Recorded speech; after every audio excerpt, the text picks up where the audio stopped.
Hello, everyone. I'm very happy to have a good friend of mine here, and somebody who's been in mastermind with me for I think about 4 years. Does that sound about right, I Jeremy? think it Yeah, sounds about right, man. It's been a bit. it's been a while, and Family Mastermind, which is a great little mastermind. But I've gotten to know Jeremy. Jeremy's done some stuff for me in the past, which I'm really appreciative of, and he has helped me in many ways on a media side. Here has been a very big advocate for me and really helped me get my name out both in real estate as well as the crypto side of things and the blending of the two that's come of it. Jeremy, before we get into all the different questions I may have here for you, why don't you give us a little bit of your background and where you came from and how you became to get into media? Yeah, it's a great question, and first of all, thanks for having me on. A little bit of backstory. I've kind of had an interesting journey, some ups and downs in a very big way. But I think that, especially the downs part of that, is what makes us all who we are. So, I did not grow up in a great environment. Moved out when I was 16, had two jobs in high school. Then I joined the Marine Corps and traveled all over the world. And from there, I got out and started my first agency shortly after getting out of the Marine Corps. I ran an agency for most of my adult life post-military, and then I got hit by this mystery health crisis that almost killed me. And I spent about 2 years on my deathbed while my business withered away to nothing. We burned through pretty much everything we had saved just trying to keep me alive. And it basically my entire world had fallen apart. So at that point, we had, like I said, run out of money just trying to stay alive, but I had no more runway, right? There was nothing else there. So I had to get back on top while still dealing with this health crisis. And what I ended up doing was leveraging public relations to put myself back on the map, right? Because 2 years of being completely gone, I might as well be some random guy from India on Fiverr, right? That's right. So, that was not a great place to be in. I think that was, man, I think that was probably right around my 40th birthday, right? So going right into midlife and now psh, scratch, clean slate, start over. And you've got this extra set of challenges to deal with. So, loads of fun. Um, you know, I, I got to a point during that period where I understood how people came to take their lives.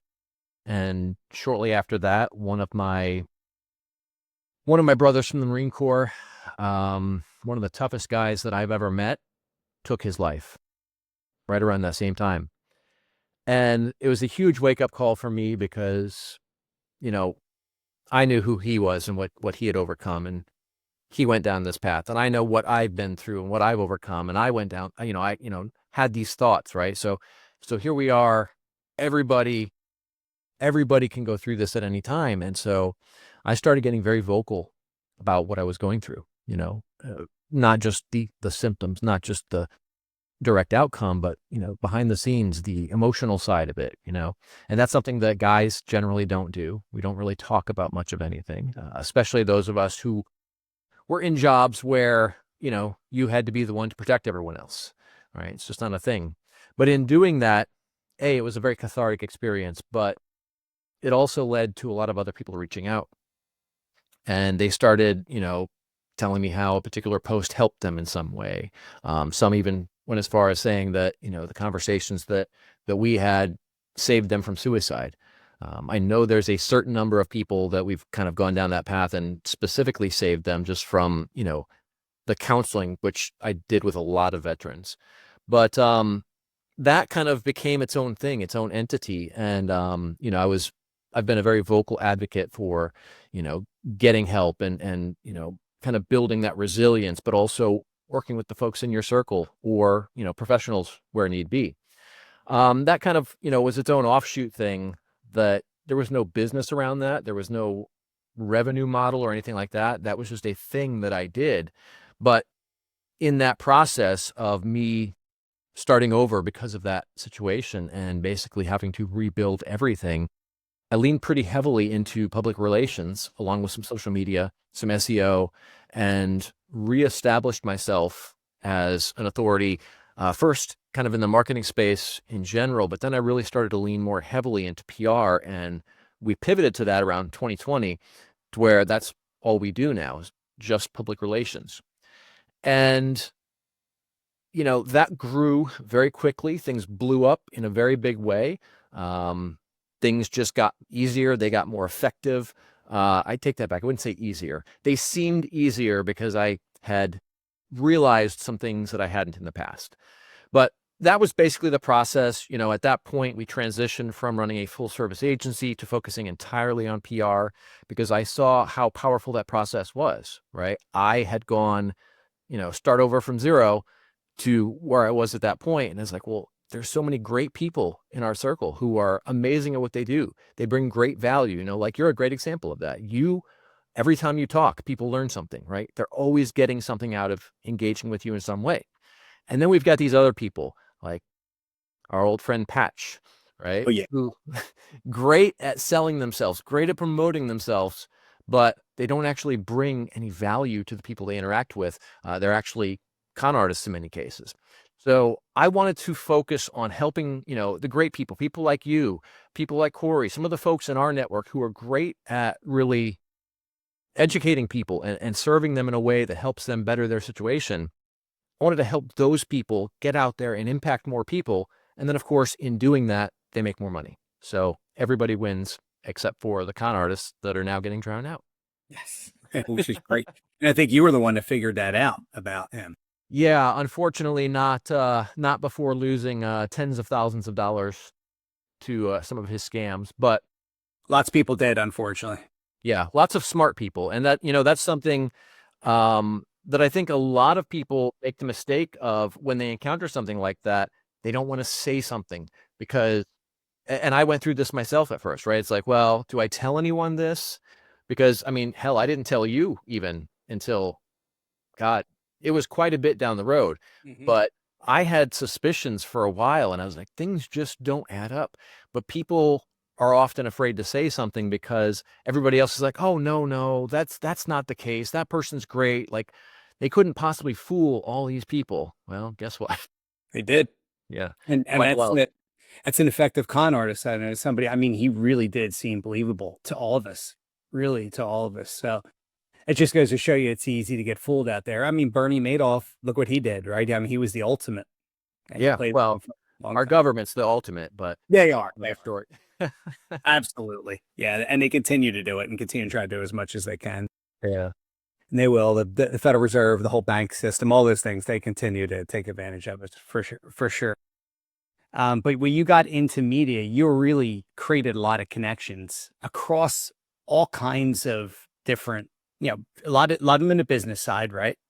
A lot of them now you've been focused because our group is very real estate heavy. So you've gotten really focused on a real estate side as well, and even the crypto side and those companies that do both. How easy is it for you to find new people when you're looking for new media people in particular in different markets? Say somebody came in who's a dentist or a doctor now. Is it fairly easy for you to go find somebody if you need to on that side? You know, that's one of those things where, it's kind of like asking Michael Jordan if basketball is easy, right?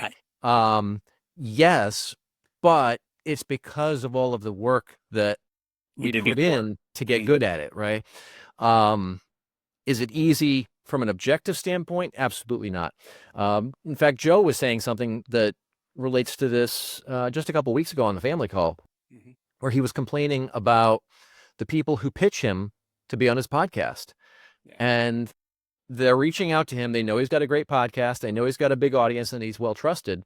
So they reach out and they pitch him and it's like, hey, like you should feature me because I'm awesome and I did this and I did that and I've got this and I've got that and here's all the ways that I'm amazing and my mom says so, right? And none of it is about, hey, you should have me on your podcast because your audience was asking about this in your group, and here's my approach to that problem, and da da da. And you're bringing value by showing how you're going to serve the audience. That's the right approach. Whereas most people approach it the wrong way.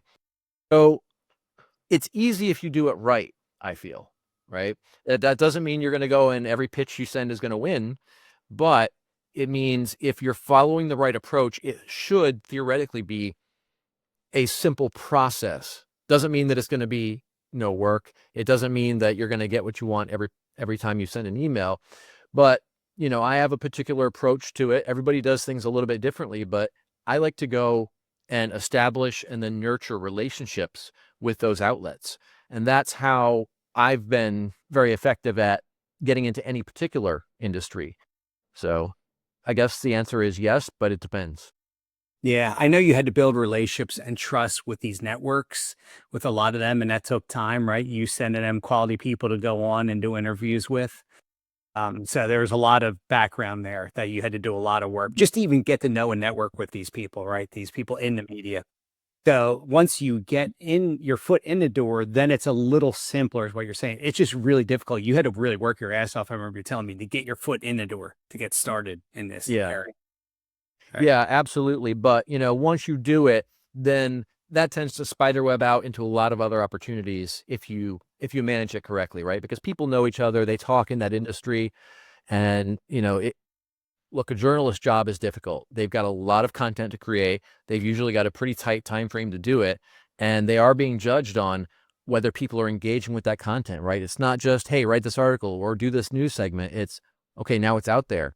Are enough people interested in it that they're driving eyeballs to the website, to the YouTube channel, to the whatever, because that's how the network sells advertising.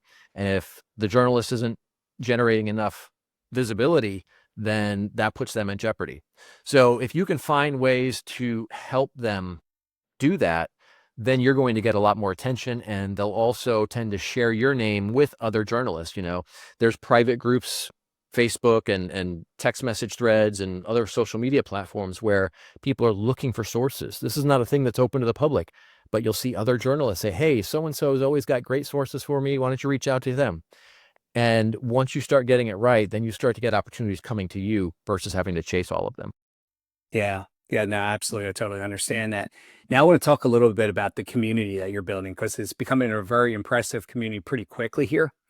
Thank you. That's community.spartanmedia.com.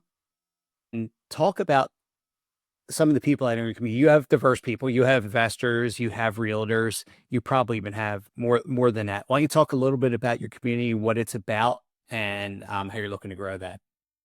Yeah. So the short answer on that is, we've got, of course, the services side of our business where we're doing the work for them for all of this publicity. But especially as the economy's been getting worse lately, I've been seeing a lot more people struggling, a lot more people running into challenges getting out there and, creating the impact and revenue that they want. So I created the community as kind of to bridge the gap, right? You got somebody that's on the smaller side when it comes to the budget. They don't have the same marketing budget that some of the folks in our circle do. I wanted to build something where people could still get that high level information that's going to help them without, shelling out thousands and thousands of dollars every month. So basically we launched the community. It's a low ticket product. We've got it set right now at $47 a month, right? So pretty much it's the same price as any software you've probably got that you're using in your business already. And in there, we're teaching in depth a lot of the strategies and tactics that we use in Spartan Media to get our own clients featured, that now the people in the community can take this information, learn it, apply it, right? They're doing the work themselves, but they're being given the information. They're being given the frameworks, the scripts, the things like that they need to do to be able to do this effectively. For example, there's one that we've got coming up. We've got scheduled for actually Tuesday evening this week, where we're teaching people how to respond to a journalist in a way where their quote is actually going to end up in the article, right? So this actually stemmed from somebody in our circle needed to put a quote in an article to basically support something that a client was saying. So I reached out to so-and-so. We won't say this person's name, but asked them for a quote on a certain topic. And basically what he gave me back was useless. It was just basically summarizing the article that the journalist had already written. Like, there was no value. There was nothing in it that really provided any value to the readers. So this is something that we already work with our clients on, kind of walking them through how to answer. But we then took this, mapped it out into a framework, right? So there's a series of questions that you have to answer. And then from those answers, that gives you the ammunition to then go through this framework and give the journalist an answer that is going to provide tremendous value to their audience, and it's an almost certainty that it's going to end up in the finished piece, right? Now, there's no such thing as a perfect answer, so things get cut sometimes for a variety of reasons, but this is an example of some of the types of content that we're doing in the private community. There was one, I think you might have been on it, I don't remember where. Well, I know you were on the one we were showing the X growth strategy, Mhm. but I know we did one a while back on how to get rid of those impersonator pages that Yeah. are everywhere on social Yep. media these days, right? Even though Facebook doesn't pay attention, doesn't listen to us, there is an actual legal way to do that. So these are some of the things that we teach.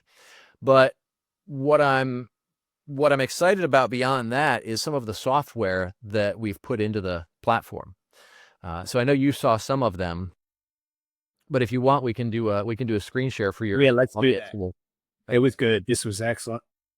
So let's see, what tab do I have that in? There we go. All right, so I'll pull this up. Let's see. Share screen. All right, so you should have the community there. There it is. Yep. Okay, good to go. So and this is the site for the community, but within here, my live stream is in here as well, but then also the private community content is here. But I'm going to show everybody here. We're just going to sign in real quick. So, all right. So we're going to go up here to the tools. So this one is something that we built because this is a content library. So we're all making a ton of content. We know we need to create tons of content to be able to be out there in front of our audience, not only to stay top of mind with them, but also to keep the algorithms continuing to show our content in front of people. So we all make content, but most of us don't reuse it anywhere near as often as we could or should. Agreed. I agree 100% on that. It's probably the biggest problem most of us have is not reusing that stuff. Absolutely. And, I have found that if there's a way to do it, people tend to be more prone to actually follow through. Mhm. So Agree. there's not a good tool for this really. So what we built was a content library.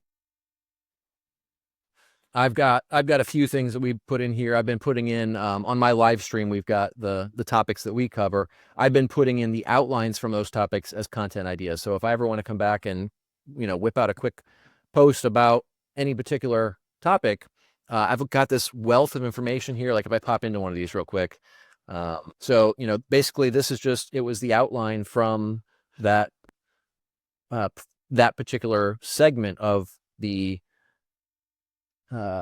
live stream.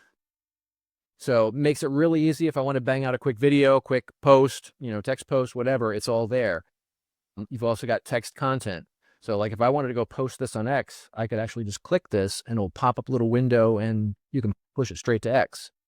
This is really cool for the image post as well. Oh, we'll show you this real quick. So I just stuck this in as kind of a placeholder, but let's say you've got video content. There's two different ways to store it in here. You can either store it as a video file itself, just upload it if it's a small clip. But if you've got, like in your case, you've got two podcasts, which everybody should be subscribed to both of those, by the way. But Appreciate that. my pleasure. There's, if it's a case where you got, this hour-long video on YouTube, well, you don't want to upload that and have that in multiple places. That gets to be a mess. So in this case, you can actually embed the video from YouTube here. And now if you want to go share it on another social platform, you've got it here, but now you can categorize it. So this is like a hub for basically all of your content, no matter where it may be. We store publicity in here as well. This is really cool with the images though. So I've got these quote graphics. This was pre-beard, but there's a whole bunch from this particular quote that I've got in different formats. So if I want to go grab that quote, it's easy. I can come in here and find it. You can search by keywords. You can search by content type. So this just really ups your content game, helps you store this stuff and then reuse it very effectively in the future. Yes. Very handy. And then this one was something that I just showed you this one fairly recently, Content Machine. So we'll pick your industry, real estate, of course. Now this solves another problem, and that is A, most people feel like they don't have time to create content, and B, most people can't write very well anyway. True. So they can talk great, they can speak, you get them in a conversation and they're great, but Text content's a little bit more difficult. Sure. So basically, I've set this up with a series of prompts where you're basically just filling in a couple of blanks. So we'll go with, we'll say a common mistake people make in your industry. And then, so now we're going to describe that mistake. So what would you say would be a good mistake to use here, Paul? I'd say in real estate, it would be, I want to try to give a more basic one. How much they spend monthly in marketing. Okay. Are they spending too much or too little? Sometimes it's way too much and sometimes it's way too little. It never is usually the right amount. It's usually over or way too low or way too high. Okay, perfect. All right, let's see how she does. We'll go with a neutral tone. All right. So it's going to spin. It'll spend a little bit of time thinking here. And it's just basically creating this with AI, right? More or less. Yep. Yeah. There you go. Look at that. Okay. So let's see what it says. You tell me if you think anything seems off here.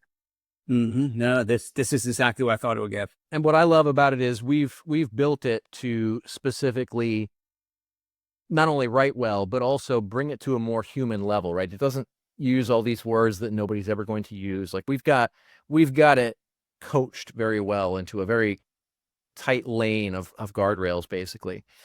So it's really good at creating content, but obviously, I mean, I guarantee, obviously you're an expert, right? So I guarantee that if this kicks something out, there's a good chance that there will probably be some things that you would disagree with in the content. And that's the nature of the beast. But this is where we then come back and, bring our own expertise to the equation and doctor it up and kind of take that last 10% across the finish line. But it's a great way to make a lot more content. And then you can also take this and save it in that library. So you've got it.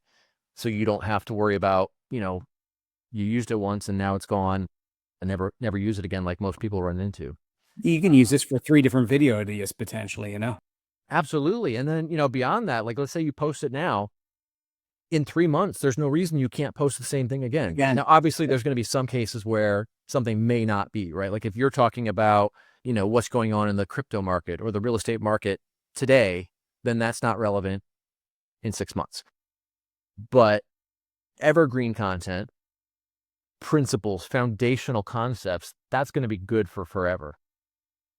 Yeah, I would agree. Like I said, crypto, it just moves so fast and it changes so quickly. So that one's hard to get evergreen content. However, there is some, like think about what is the best type of wallet to use, a hardware wallet, a cold storage wallet, things like those things don't change so much, or what are the better exchanges to use? So there is still stuff you can do even in a fast moving tech market. You can still find some baselines that you'd be able to utilize this for. Right. Absolutely. So there's a couple of other tools that we've got. This one's great though. I mean, this is probably one of the favorites because you know how many people get like writer's block or what am I going to do a video on? What am I going to create it on today? And that's something I constantly struggle with. So something like that is just huge. It's a huge help. Well, it's funny you bring that up because there's actually one that we're working on where it's taking the trending topics, the things that the media and social media are already talking about, and then it finds you connections to your industry. So we've been testing this out. It's not even available in the group yet. It's just something we're testing on a private server right now. But we did one where, for whatever reason, a few weeks ago, President Taft was trending. Don't know why. It was like back in the 1800s when he was president. Yeah. But I had the system basically connecting the trending topics with real estate in this case. And it was, I don't know how big a fan you are of history, but I'm a huge history buff. I really nerd out on that stuff. So I'm watching the content ideas that this other tool for the platform we're building was kicking out. And it was talking about, presidential bathroom, in your next home, right? Like how many people know that Taft was the only person, or the only president anyway, to get stuck in the White House bathtub?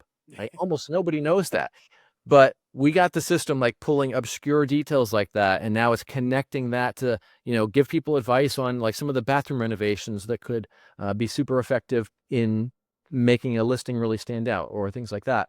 So this really takes it to the next level because it's not just create a random piece of content based on a few, things, which is great. but it's actually taking current events that are already trending and people are already excited about and talking about and connecting them to the industry in very engaging ways. So that's one that I'm really excited about launching, hopefully pretty soon here. Yeah, that one should be exceptional. And you could do some pretty creative content. And even if you're in real estate, depending on where you are in a country, you could probably ask it a specific question. Say in St. Louis, Missouri, if I add one bedroom or bathroom to my house, how much value does that give me on average? Right. You could just put up some stuff like that. And I've looked for that and I'd be able to search it in the past. But now with AI, I mean, it's just going to spit it out like that because it pulls it from every different resource available. Yeah, the thing you got to be careful there though is the hallucinations. That was one I talked about on one of the live streams where Google in their own Super Bowl commercials actually had flat out what they call AI hallucinations, where basically it can't find the data, so it just makes some shit up. It makes it up. Right. And they were showing how they handled the whole thing was very sketchy, by the way. But the commercial went out and it's like they were pushing Google Gemini, which is their Mhm. AI integration into G Suite. It's terrible, by the way. Don't ever use it. One of But the weak ones. what's that? One of the weak ones out there, right? It's actually the worst. I actually saw a study done and it was showing the percentage of correct to incorrect information, and Google was absolute last. But basically, it was within the Super Bowl commercial, there was a Google Doc, and it was something about Gouda cheese, and they clicked the little AI button and made it spit out some stuff, and it was like, oh, Gouda cheese accounts for like 60-something% of the market's cheese eaten in America, and it's like, no, like I not only do I know that's not true, I know that there is nowhere in the world that that data is published anywhere.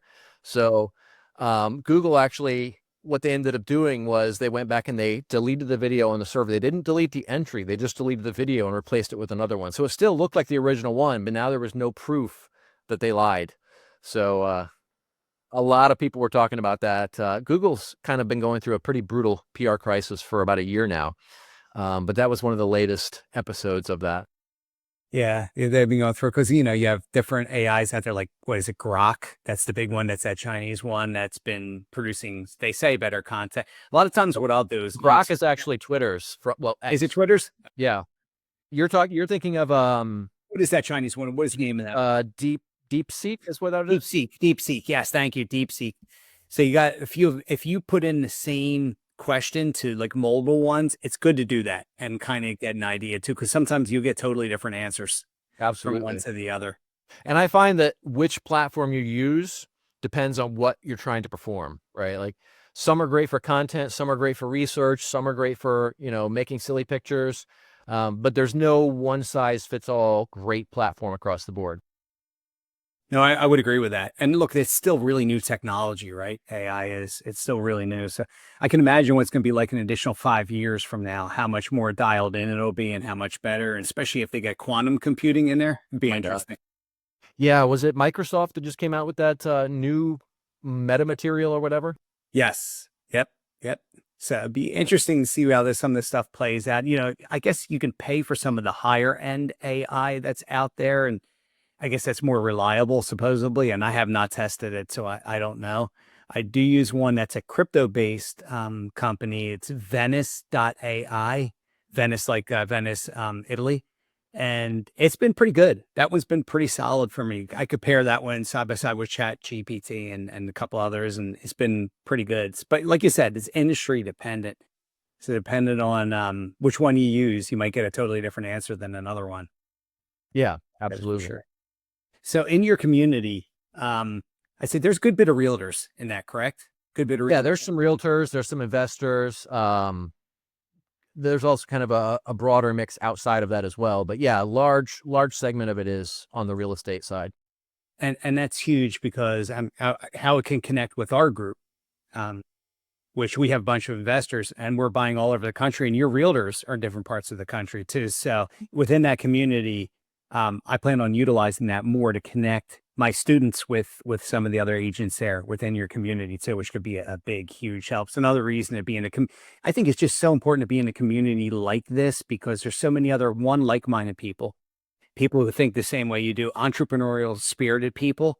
and people challenge each other and are creative with their processes and what they do. And sometimes you want to throw your idea, what you're doing out there to others to get good constructive feedback. Like, I don't want to throw it out there and get this feedback loop where they're just telling me as it's sunshine and lollipops. I want good constructive feedback. And it's a group like that would be really good, to be able to get some of that feedback. Plus you're a straight shooter, Jeremy. You're going to give me you're going to say, hey, dude, this sucks. You don't want to use this, or no, this is good. This got good content. Yeah, absolutely. Yeah, and I think that's really, the network aspect of it is something that we saw how that played out during COVID. You and I are in a bunch of mastermind groups. We've got good networks, but we're also constantly building the connections, relationships in our circle beyond that. And that's something that when COVID hit, like, we saw everybody in our circle jump through the hoops, make everything happen. And in real time, everybody's saying, hey guys, here's what's working for me. Here's what's not. And everybody was kind of working off that same shared pool of data.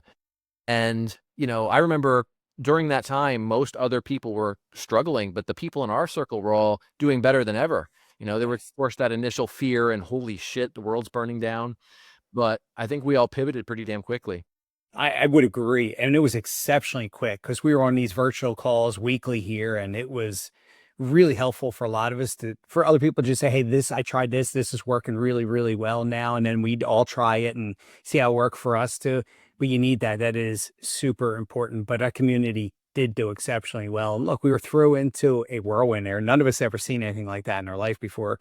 And there's the fear of the unknown. What's going to happen? Is this going to get worse? Is it going to get better quick? What's going to, I know on a real estate side, I can tell you as far as the investment on a real estate investor side, they all stopped marketing. They shut down for a moment. And I remember that month, it was March and April. I had gotten 8 new deals like within a week under contract that I knew were smoking deals.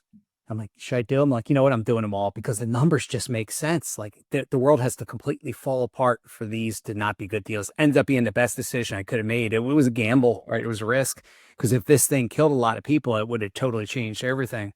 But luckily it was not as bad as what everybody in the media and everybody were portraying. But the community really helped with that big time. And those guys who had turned off their marketing were told by others, don't turn it off, turn it back on. And then they flipped it and put the marketing back on. And then they started doing really, really well because they were ahead of the curve. They were ahead of other investors who were just sitting waiting.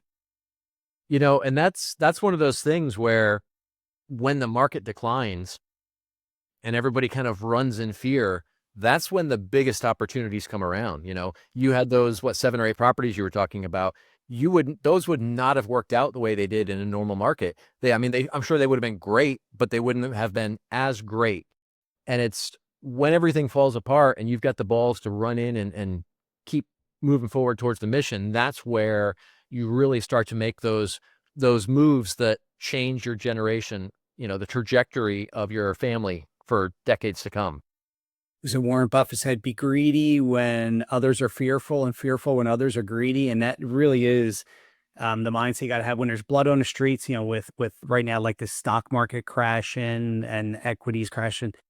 That's when you want to be greedy on that side and start buying these at value, low prices, as compared to when you say you're a real estate investor, you go in and you're talking to your barber and he's talking about flipping houses. It's time to get out.